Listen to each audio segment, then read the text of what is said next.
మనకు ఆరోగ్యకరమైన gut health కావాలంటే మనం ఏం చేయాలి? మామూలుగా మా పేషెంట్లకి ఎట్లా చెప్తానంటే DESS అంట, diet, exercise, stress management, sleep. Diet is the most important thing. Diet దగ్గరకు వచ్చేటప్పటికి ఒకటి హై ఫైబర్ డయట్, అంటే సాల్యుబుల్ ఫైబర్, ఇన్సాల్యుబుల్ ఫైబర్ అంటారు. Fruits, vegetable, plant based diet అంటాం.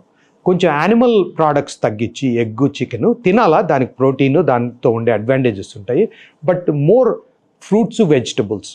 మనము మామూలుగా వెజిటబుల్స్ అనేటప్పటికి మనం ఎక్కువ ఓవర్ కుక్ చేస్తాం. దానివల్ల ఏమవుతుందంటే ఫైబరు పోతుంది, వైటమిన్స్ అన్నీ వెళ్ళిపోతాయి. కాబట్టి ఉడకబెట్టచ్చు, ఉప్పు కారం వేసుకోవచ్చు, కానీ ఎక్కువ ఉడకబెట్టద్దు. Second thing, cutting down on ultra processed foods. మనం ఏదైనా ప్యాకెట్ ఓపెన్ చేస్తున్నామంటే దాంట్లో ప్రిజర్వేటివో, యాడిటివో, ఎమల్సిఫైయరో, డిటర్జెంటో ఏదో ఒకటి ఉంటుందన్నమాట. దానివల్ల గట్ మైక్రోబయోమ్ చాలా డ్యామేజ్ అవుతుంది, మనకు తెలియదు. ఈవెన్ షుగరీ డ్రింక్స్ కానీ, ఈవెన్ ఆర్టిఫిషియల్ స్వీట్నర్స్, ప్రతి ఒక్కటి గట్ మైక్రోబయోమ్ అఫెక్ట్ చేస్తుంది. కాబట్టి అవన్నీ వీలైనంత వరకు అవాయిడ్ చేయాలి. నెక్స్ట్ ఎక్సర్సైజ్ గురించి మాట్లాడుకున్నాము, ఆ బెనిఫిట్స్. దానివల్ల కూడా గుడ్ బ్యాక్టీరియా ఇంప్రూవ్ అవుతుంది. స్ట్రెస్ మేనేజ్మెంట్, స్ట్రెస్తో కూడా మనకు లీకీ గట్ అని వస్తుంది అనమాట.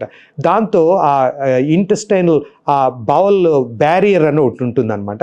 అది లీకీ గట్ రావడం వల్ల కూడా మనకు ఇన్ఫ్లమేషన్ వచ్చి దాంతో కూడా ప్రాబ్లమ్స్ వస్తాయి. స్ట్రెస్ తగ్గించుకోవడం వల్ల అది బెటర్ అవుతుంది. తర్వాత స్లీప్. చాలామంది అనుకుంటారు 4-5 గంటలు అయితే సరిపోతుంది, నాకు అంతకంటే నిద్ర అవసరం లేదని. అది చాలా తప్పు.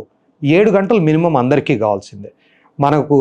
అది quality sleep. Quality sleep 7 hours ఉందంటే చాలా వ్యాధులు తగ్గిపోతాయి. Just good sleep most under rated కానీ మోస్ట్ ఇంపార్టెంట్ థింగ్. సో ఈ DESS గుర్తుపెట్టుకోవాలి.